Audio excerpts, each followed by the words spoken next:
सो hello dear students, basically आज हम लोग जो है एक एक्सपेरिमेंट कर रहे हैं जिसका नाम है स्प्रिंग मास ऑसिलेटर। तो स्प्रिंग मास ऑसिलेटर ये जो एक्सपेरिमेंट है ये आप देख सकते हैं कि यहाँ पे एक स्प्रिंग ऐसा लटकी हुई है और ये जो स्प्रिंग है बेसिकली इसका फोर्स कांस्टेंट हमें कैलकुलेट करना है। फोर्स कांस्टेंट का मतलब ये होता है कि ये स्प्रिंग कितनी ज़्यादा स्ट्रॉन्ग है, जिसका के जितना ज़्यादा बड़ा होता है स्प्रिंग का, तो बेसिकली उतना ही ज़्यादा वो स्ट्रॉन्ग स्प्रिंग होती है, उसको उतना ही खींचना ज़्यादा मुश्किल होता है। तो आपका जो जैसे पेन है बेसिकली, तो जो पेन होता है उसके अंदर जो स्प्रिंग निकलती है ना छोटी सी, तो वो स्प्रिंग का के बहुत ही कम होता है। के जब कम है तो इसलिए उसको खींचना बहुत ही आसान है, बहुत ही सिंपल है। लेकिन जो आपके कार में या ट्रक में जो सस्पेंशन स्प्रिंग्स होते हैं उनका के बहुत बड़ा होता है। सो इतनी आसानी से उनकी लेंथ को स्ट्रेच करना, बढ़ाना आसान नहीं है। आई होप कि आपको बेसिक सी बात समझ में आ रही है। सो बेसिकली ये जो है यहाँ पर मैं अभी क्या करूँगा ना कि ये देखो यहाँ पे इस तरीके से कुछ बना हुआ है, बहुत नज़दीक से देख लीजिए। इसमें हमको है ना वेट्स लटका लटका के ये पॉइंटर जो है, देखिए पॉइंटर दिख रहा है आपको, तो पॉइंटर जहाँ जहाँ जहाँ जहाँ जाएगा बस खाली वो रीडिंग्स हमको नोट करते जाना है। तो अभी जो शुरू में जहाँ पे पॉइंटर है ना, इसको हम कहते हैं इनिशियल रीडिंग एक्स नॉट, इसको एक्स नॉट कहते हैं।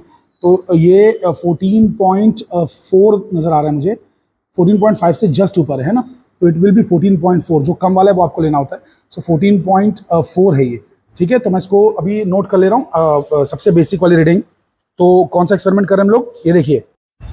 तो हम लोग जो एक्सपेरिमेंट कर रहे हैं इसका नाम है स्प्रिंग मास ऑसिलेटर, आप देख ही सकते हैं। और बेसिकली इसमें हमने स्प्रिंग जो है लटका के रखी हुई है, उसका पॉइंटर जहाँ पर भी होगा वो बेसिकली जो है एक्स नॉट रीडिंग कहलाएगी, मतलब स्टार्टिंग की रीडिंग। और जैसे जैसे इस पर वजन लटकाते जाएंगे हैंगर के थ्रू, एक हैंगर भी देखिए यहाँ पे मेरे पास ये हैंगर है, तो हैंगर को जैसे लटकाएंगे तो हैंगर खुद 50 ग्राम का है, तो 50 ग्राम की वजह से थोड़ा सा नीचे आएगा बेसिकली स्प्रिंग। तो जो भी रीडिंग आई उसको वो फर्स्ट रीडिंग होगी। फिर हम धीरे धीरे जो स्लॉटेड वेट्स है ना, इसको स्लॉटेड वेट क्यों बोलते हैं, क्योंकि इसमें स्लॉट बना हुआ है बेसिकली चीज़ों के अंदर इसको डालने के लिए, है ना। इसको इस तरीके से इसमें अंदर डाला जाएगा। तो स्लॉटेड वेट्स 50-50 ग्राम ऐड करते जाएंगे और पॉइंटर जहाँ जहाँ जाएगा बेसिकली वो रीडिंग हम लोग लेते जाएंगे। चलिए आइए ट्राई करते हैं। तो यहाँ पर मैं जो है पहले अपना एक्स नॉट जो है 14.5 सेंटीमीटर, सॉरी 14.4 सेंटीमीटर जो है वो मैं नोट कर ले रहा हूँ। देख रहे हैं 14.4 मैंने लिख दिया। अरे यहाँ भाई 14.4 था ना, 14.4 जो है बिल्कुल सामने से देखना होता है, ठीक है। ऐसा ऊपर से देखेंगे तो कुछ 14.5 दिखेगा, नीचे से देखेंगे तो हो सकता है 14.3 भी नजर आ जाए। कहने का मेरा मतलब ये है कि है ना, कभी भी ऐसा गलत रीडिंग्स नहीं देने। देखो 14.3 भी दिख रहा है ना। तो कभी भी एकदम एग्जैक्टली सामने से लेंगे। एग्जैक्टली जब सामने से आप लेते हैं तो आपको एग्जैक्ट रीडिंग्स आती है। तो देखिए 14.4 है ये, बिल्कुल प्रॉपर है ना, ठीक है। ये पॉइंटर आपको दिख ही रहा होगा। तो चलिए बेसिकली इस पर मैं चीज़ें हैंग करना स्टार्ट करता हूँ। तो मैंने लिया ये हैंगर और लेके इस पे ऐसा लटका दिया। चलिए तो ये हैंगर लटक चुका है, ठीक है। तो ये ज़रा सा 50 ग्राम डालने से ज़रा सा नीचे आया, तो कितना नीचे आया चलिए इसको एग्जैक्टली सामने से देखते हैं। तो ये आ चुका है मेरा एग्जैक्ट 15 पे मुझे लग रहा है। देखो ना एकदम सामने से देखेंगे अगर ध्यान से तो एग्जैक्ट 15 पे लग रहा है। Yes correct, 15.0। तो मैं यहाँ पे पहली रीडिंग जो है बेसिकली लिख रहा हूँ कि 50 ग्राम मैंने जो है डाला है। हैंगर खुद 50 ग्राम का है ना।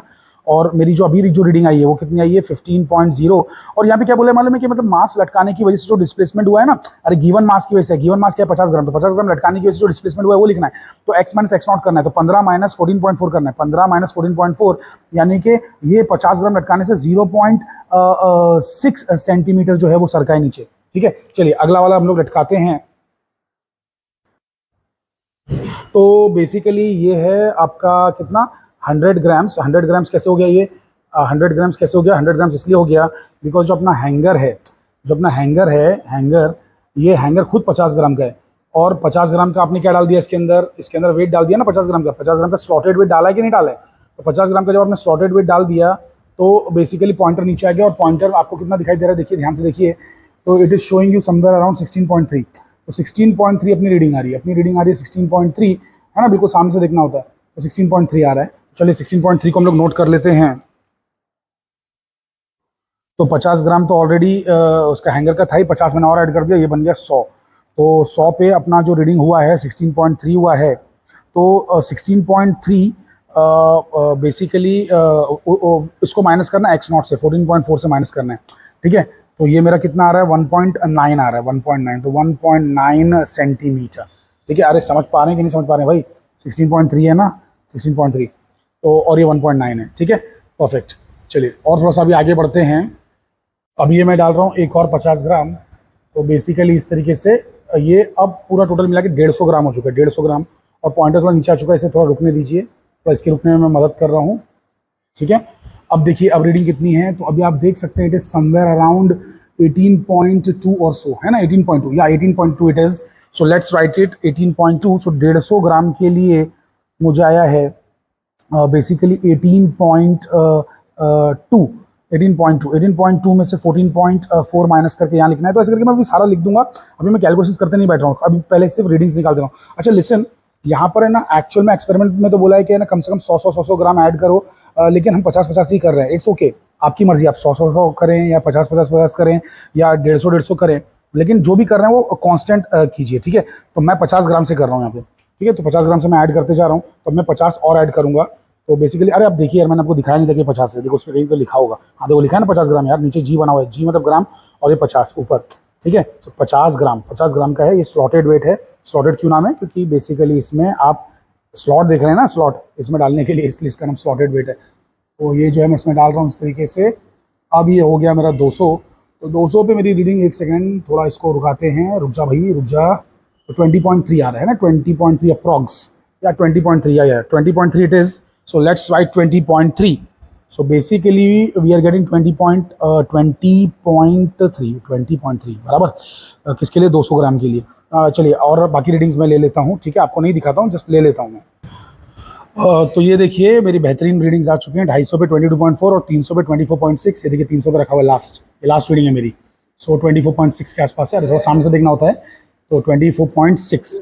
ठीक है, तो चलिए अब मैं ना ये कॉलम भी फिल कर लेता हूँ, लास्ट वाला। तो ये मेरा लास्ट कॉलम आ चुका है, देखिए 0.6, 1.9, 3.8, 5.9, 8.0, 10.2। तो इसका अब हमें क्या है कि ग्राफ बनाना होता है, और वो जो ग्राफ है बेसिकली उसका जो स्लोप निकालेंगे ना, स्लोप, तो उससे हमको फोर्स कांस्टेंट किया जाएगा। देखो slope of the graph into acceleration due to gravity, हाँ जी भी करना पड़ेगा मल्टीप्लाई। तो जो ग्राफ जो है, ग्राफ का स्लोप जो है हम निकालेंगे, ग्राफ का स्लोप, और ग्राफ के स्लोप को निकाल के उसको जी से मल्टीप्लाई करेंगे, जी से मल्टीप्लाई करने के बाद हमें फोर्स कांस्टेंट किया जाएगा, और यही हमारे एक्सपेरिमेंट का मकसद था।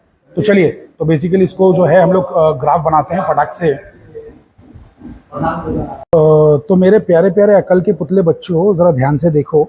ये देखो एक्स एक्सिस पे मैंने क्या किया है ना कि x minus x not plot किया है, जैसा कि मुझे कहा गया था ग्राफ के अंदर प्लॉट करने के लिए। तो यहाँ पे ना हर सेंटीमीटर पे मैंने 1 1 1 1 करके प्लॉट किया है ना। तो इसका स्केल कैसे लिखेंगे अपन, स्केल कैसे लिखेंगे, एक्स एक्सिस पे 1 सेंटीमीटर के बराबर है। अरे एक्स एक्सिस पे 1 सेंटीमीटर की जो चौड़ाई है भाई, उस पर मैंने 1 ही प्लॉट किया है ना, तो 1 सेंटीमीटर इज 1 सेंटीमीटर। और वाई एक्सिस पे देखो ना, 1 सेंटीमीटर कितना है, 25 ग्राम है। ये देखो 2 सेंटीमीटर की चौड़ाई 50 ग्राम है ना, 2 सेंटीमीटर पे 50 ग्राम डाला है कि नहीं डाला है भाई, 2 सेंटीमीटर पे 50 ग्राम डाला है ना, यानी 1 सेंटीमीटर पे कितना होगा, 25 ग्राम। तो आप कहेंगे कि सर फिर आपको ये लिखना चाहिए था ना, मतलब 2 सेंटीमीटर इक्वल टू 50 ग्राम। ठीक है, लिख सकते हैं, कोई गुनाह नहीं है, लेकिन मैं कहूँगा कि कभी भी है ना, कोशिश ये करें, स्टैंडर्ड तरीका ये है कि 1 सेंटीमीटर की क्या वैल्यू है वो लिखा करें। 1 सेंटीमीटर में जो है ना, अरे भले आप इसको 4 पे प्लॉट करें, लेकिन 1 सेंटीमीटर की जो वैल्यू ना वो लिखा करें, वो स्टैंडर्ड चीज मानी जाती है। तो 1 सेंटीमीटर इज 25 ग्राम्स। तो ये स्केल हो गया आपका। यहाँ पे वाई एक्सिस पे क्या प्लॉट किया है, मास प्लॉट किया है, यहाँ पे मैंने मास प्लॉट किया है, यहाँ पे मैंने distance x minus x not plot किया है, या डिस्प्लेसमेंट प्लॉट किया है। बेसिकली डिस्प्लेसमेंट डिस्टेंस दोनों यहाँ पे इस मामले में सेम ही चीज़ है इस मामले में।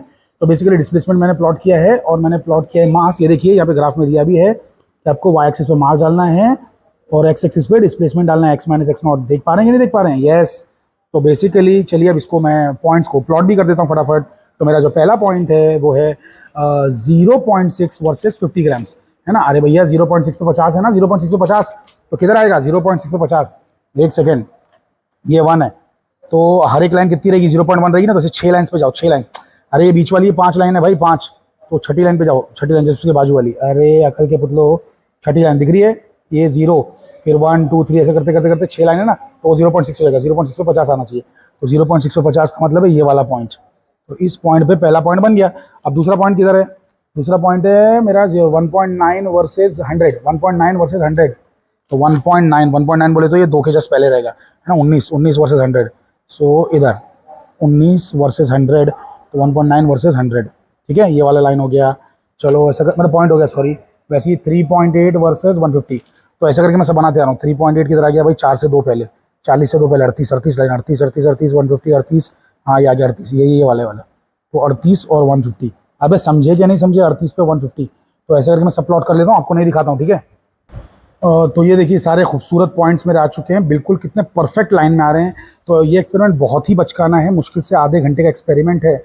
तो बेसिकली अब यहाँ से जहाँ से भी एकदम बेस्ट लाइन मिलेगी, बेस्ट का मतलब ये होता है कि ना ज़्यादातर पॉइंट्स उस पर आ जाएँ और एक आध पॉइंट इधर उधर हो तो चलेगा, ठीक है। तो बेसिकली ये पॉइंट देखिए थोड़ा सा ऑफ आ रहा है, but no need to worry. तो कोशिश करेंगे कि मैक्सिमम पॉइंट्स जोड़ सकें, तो मैक्सिमम पॉइंट्स जोड़ने की कोशिश करेंगे। तो देखिए मैंने क्या किया मालूम है, देखो इस और इस पॉइंट को मैंने ना एग्जैक्टली जोड़ा है, इस और इस पॉइंट को मैंने एग्जैक्टली जोड़ा है, ठीक है। कम से कम 2 पॉइंट तो होना चाहिए ना। और फिर देखो ये पॉइंट ऑलमोस्ट टच है ना, ऑलमोस्ट टच है। ये दोनों पॉइंट्स थोड़े लेफ्ट में हैं और ये इस लाइन के राइट में हैं, तो थोड़ा इधर छूट जाए थोड़े उधर छूट जाए चलेगा। अगर आप चाहते तो है ना ये भी ऐसे जोड़ सकते थे, लेकिन फिर उसमें क्या होता है ना कि ये वाला पॉइंट बहुत ज़्यादा अलग चला जाता है। तो इसलिए कोशिश करना कि थोड़ी एवरेज सी लाइन बने। तो मेरी ठीक ठाक सी बनी, मैं ये नहीं कहूँगा कि ये बेस्ट लाइन है वर्ल्ड की, सबसे परफेक्ट मैंने बनाई है, बट जो भी है मुझे लगता है कि ये एक अच्छी लाइन बनी है। तो इसका हमको स्लोप निकालना है। So let's find the slope वाले पॉइंट्स। तो स्लोप वाले पॉइंट्स कौन से लेने होते हैं, जो बिल्कुल परफेक्टली आ रहे हैं। देखो यहाँ पे ना ये परफेक्ट पॉइंट है, और फिर ऐसे ही परफेक्ट पॉइंट और एक आध और चाहिए। जो पॉइंट्स ऑलरेडी प्लॉट किए ना उस पर मत ले लेना, समझे क्या नहीं। तो बेसिकली और एक परफेक्ट पॉइंट भाई मिल जा कहीं, तो कहीं दिख जा ज़रा, कहाँ है तू। ये तो परफेक्ट है, दूसरा परफेक्ट दिख ही नहीं रहा यार। बड़ी मुश्किलों से हाथ में चिराग लेके जब ढूंढने निकला, तब जाके मुझे बेसिकली दूसरा परफेक्ट पॉइंट मिला। तो ये भी परफेक्ट पॉइंट है, ये वाला और ये वाला। अरे अगर परफेक्ट नहीं भी रहा ना, किधर भी ले लो यार, लेकिन फिर उसका एग्जैक्ट रीडिंग्स लिखना, समझे कि नहीं समझे। तो ये मेरा जो परफेक्ट पॉइंट है। अरे भाई पेपर क्यों इतना उड़ रहा है, बड़ी तेज़ हवाएं घटाएं चल रही हैं, पवन और आंधी चल रहे हैं। तो बेसिकली यहाँ पर जो है ये इसकी वैल्यू क्या होगी, तो ये 50 के ऊपर है ना। 1 सेकंड, 50 ये हो गया 75, तो बीच का क्या रहेगा 62.5। तो वो मेरा वाई एक्सिस पे 62.5 और ये जो चीज़ है 1 है, तो 1,62.5, ठीक है। और जो ये वाला बंदा है ये क्या है भाई 7 है ना, एक्स एक्सिस पे 7 है और वाई एक्सिस पे कितना है भाई 250 नहीं 225, 250 और 200 के बीच में है ना 225, तो 7,225। चलिए तो स्लोप क्या रहेगा, अरे भैया स्लोप क्या रहता है, स्लोप इज इक्वल्स टू रहता है y2 minus y1 upon x2 minus x1। अरे ये फॉर्मूला है, जिंदगी भर के लिए याद रख लो। आप में से कितने सारे बच्चे इसको कभी याद ही नहीं करते हैं। अबे बहुत सिंपल है। तो y2 मतलब 225 और y1 मतलब 62.5 divided by x2 minus x1, तो 7 माइनस 1। अरे नीचे वाला तो डायरेक्टली आ जाएगा, ऊपर वाला कैलकुलेटर में करें क्या, चलिए आइए कैलकुलेटर में करते हैं। हम आ चुके हैं कैलकुलेटर में। सो 225 माइनस 62.5 कितना हो गया 162.5। तो 162.5 बेसिकली मुझे आया ऊपर, और नीचे आया था मुझे 6 ना, तो 6 से डिवाइड भी कर देता हूँ, डिवाइड बाई 6। तो डिवाइड बाई 6 किया तो कितना आ रहा है भाई 27.08, 27.08। तो 27.08 मुझे इसकी वैल्यू मिल रही है। अरे वो 333 इग्नोर करो यार, रिकरिंग वाले को इग्नोर करो।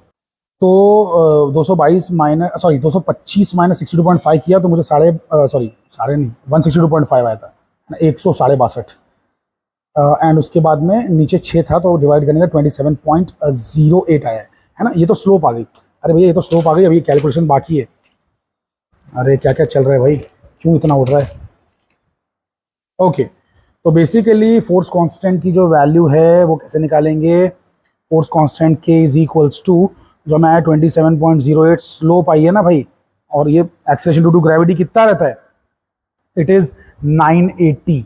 तुम लोगों ने सर 9.8 पढ़ा था हमने, अबे वो तो मीटर पर सेकंड स्क्वायर में, लेकिन सेंटीमीटर पर सेकंड स्क्वायर में 980 होता है। सेंटीमीटर पर सेकंड, अरे यहाँ पे लिखा भी है 980 सेंटीमीटर पर सेकंड स्क्वायर। सेंटीमीटर की बोल रहा हूँ, अरे तुम लोगों ने कौन सा इसको सीजीएस यूनिट में लिया हुआ है, अबे ग्राम में लिया हुआ है, केजी में थोड़ी लिया है।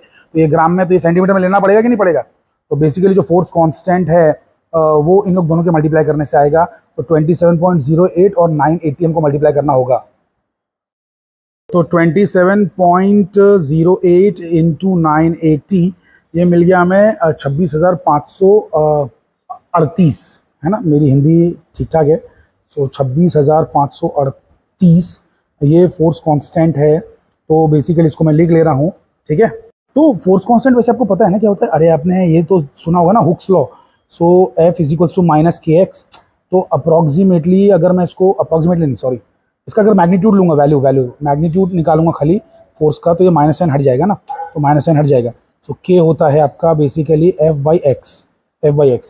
तो फोर्स अपॉन बेसिकली क्या डिस्टेंस या डिस्प्लेसमेंट, और फोर्स क्या होता है m इंटू जी अपॉन एक्स। तो वही तो आपने किया भी। अरे स्लोप में आपको क्या आया, m अपॉन एक्स आया ना, स्लोप में m अपॉन एक्स आया ना आपको। m अपॉन एक्स कैसे आया, अरे y एक्सिस पे क्या प्लॉट किया था, मास प्लॉट किया था कि नहीं किया था। और एक्स एक्सिस पे क्या प्लॉट किया था, डिस्टेंस प्लॉट किया था कि नहीं, वाई एक्सिस पे मास, एक्स एक्सिस पे डिस्टेंस। तो भाई तुमने स्लोप जब निकाला तो क्या डिवाइड किया, y2 और y2 minus y1 upon x2 minus x1 किया ना। अरे तो मतलब यानी कि y से x को डिवाइड किया कि नहीं किया, यानी कि मास से डिस्टेंस को डिवाइड किया कि नहीं किया। तो बेसिकली मास से तुमने डिस्टेंस को डिवाइड किया है। जब मास से तुम डिस्टेंस को डिवाइड करोगे तो तुम्हें ये m/x आ जाएगा, और g से मल्टीप्लाई यहाँ पे किया ना। अरे स्लोप क्या है, m/x है, और ये क्या है, g है ना। तो तुमने mg/x करके चीज़ें की हैं, mg/x। तो mg/x करने की वजह से बेसिकली आपको k की वैल्यू आ चुकी है। और इसका जो यूनिट है, अरे फोर्स का क्या होता है, डाइन, डाइन, अरे न्यूटन भी होता है लेकिन सीजीएस में डाइन। और ये क्या है, एक्स का क्या होता है, मीटर होता है, मीटर, लेकिन सीजीएस में क्या होता है, सेंटीमीटर। तो डाइन पर सेंटीमीटर इसकी वैल्यू है, मतलब यूनिट है। तो यहाँ पर मुझे जो आंसर आया है, कितना आया है भाई, फोर्स कांस्टेंट 27 नहीं 26,538 डाइन पर सेंटीमीटर, दैट्स इट। तो यहाँ पे मेरा एक्सपेरिमेंट खत्म हो चुका है दोस्तों। तो अगर आपको ये एक्सपेरिमेंट पसंद आया और आप चाहते हैं कि 12th स्टैंडर्ड के मैं एक्सपेरिमेंट्स और बनाता रहूँ, तो मेरे चैनल को लाइक सब्सक्राइब जरूर करें, एंड कमेंट्स में अपने डाउट्स ज़रूर पूछें। Thank you very much.